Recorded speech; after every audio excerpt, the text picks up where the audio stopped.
عالدغري أنا تعبان. من واحد مش لاقي ياكل وبيدور على بنزينة يشتغل فيها لصاحب أشهر ترند في موسم رمضان الدرامي 2024. فمين هو كزبرة صاحب الترند الشهير في موسم رمضان السابق؟ وليه عيلة العالم أحمد زويل رفعت عليه قضية؟ وإيه سر علاقته بمحمد عادل إمام؟ وإيه السر ورا اسمه؟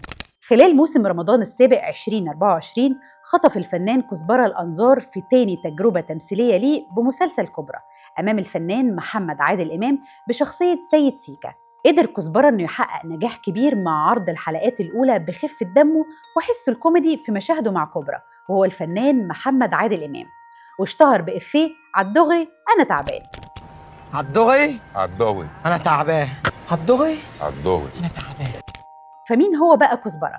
اسمه الحقيقي أحمد خالد من مواليد منطقة العباسية. اشتهر بكزبرة عشان يكون اسمه على نفس اسم وزن صديقه حنجرة عشان يكونوا ثنائي. كزبرة درس بكلية التجارة الخارجية في جامعة حلوان، وبدأ أغاني المهرجانات من خلال مقطع فيديو كوميدي كان الغرض منه التمثيل، وده علشان هو ألدغ، وأصبح من وقتها مطرب مهرجانات بالصدفة. كزبرة حقق مشاهدات واسعة وبدأ اسمه يتعرف وسط أسماء مطربين المهرجانات بعد فيديو محدش سمعني ليه اللي صوره على سلالم مترو الأنفاق. السنة اللي فاتت كزبرة نزل كليب عليا الطلاق كله بيكذب كلها بقى ليها أخصام، وظهر في مشهد من مشاهد الكليب صورة للعالم الدكتور أحمد زويل وكزبرة بيرقص قدامها.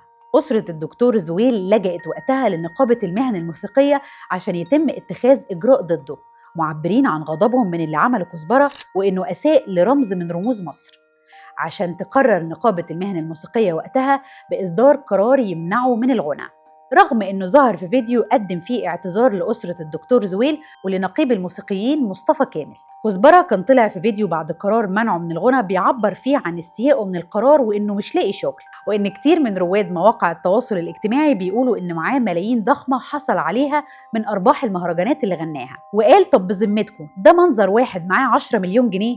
ده وش بني آدم معاه مليون جنيه. ورد كزبرة على أحد المتابعين: إحنا يا صاحبي على الله ومش لاقيين ناكل، وإحنا مش معانا حاجة، أنا راجل عندي دوالي في رجلي من الوقفة، وصاحبي حنجرة شغال على أوبر، يعني حالتنا تصعب على الكافر.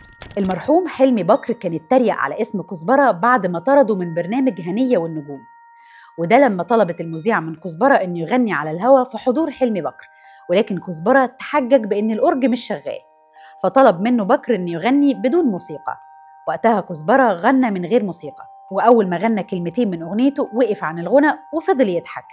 فرد عليه وقتها المرحوم حلمي بكر وقال له: اتفضل بره يا أخ، اتفضل بره، فين الإنتاج؟ انت فاكر نفسك واقف فين؟ وأنا ما أقعدش في الكلام ده. وفي بداية اللقاء كان حلمي بكر سخر من اسم كزبرة وقال له: انت اسمك كزبرة وسميت نفسك ولا حد سماك؟ فيرد عليه كزبرة: لو كنت لقيت حد سماني كاظم كنت اتسميت. أما عن علاقته بمحمد إمام فاللي بيجمعهم ببعض هو دوره في مسلسل كبرى اللي بطله الفنان محمد إمام، واللي جمعتهم بعض المشاهد واللي حققت نجاح كبير بسبب خفة دم محمد إمام وكزبرة. وكمان في الكواليس كزبرة كان بيعمل فيديوهات تيك توك مع محمد إمام، واللي أشهرها فيديو عالدغري أنا تعبان. وبس كده، دي كانت حكاية أحمد خالد الشهير بكزبرة. وما تنساش تتابعنا عشان يوصلك كل المواضيع اللي تهمك. سلام.